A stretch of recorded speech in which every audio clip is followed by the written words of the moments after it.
Thank you, Mr. Chairman, and thank you for this hearing. I think this is an important oversight. I think we recognize very well that the design of the 477, where you create these efficiencies within your departments, within your agencies, to focus on very specific initiative, that of workforce development, employment opportunities. This is all good.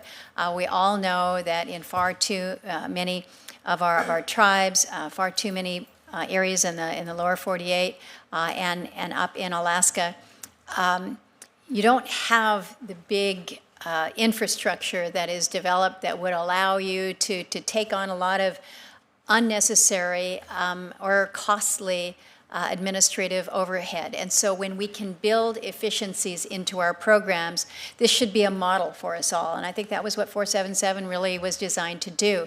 So when it doesn't do what it's designed to do, we need to ask the questions why. And so the efforts, as you point out, in 2017 to address this, to put it back on track, I think was something that we all wanted to get behind. So the fact that we're sitting here now 2 years later, knowing that we still have areas that are not working as we intended. So I appreciate the input that we will receive from each of you today focused on this. Again, this is too important from the perspective of ensuring that our employment and training services that are delivered by our tribes are done in the most efficient and the most effective way ever.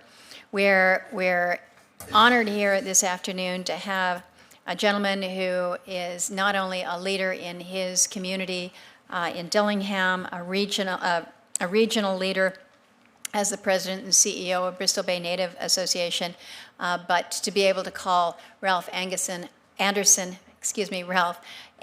my friend, is a great privilege. He has traveled a long ways. He is not a stranger to this committee because he is, as I mentioned, a leader and an advocate for so many of Alaska Native peoples, not just those within his region. So we're thankful that you're here with us today, Ralph, and for the input that you will provide to the committee. Thank you, Mr. Chairman.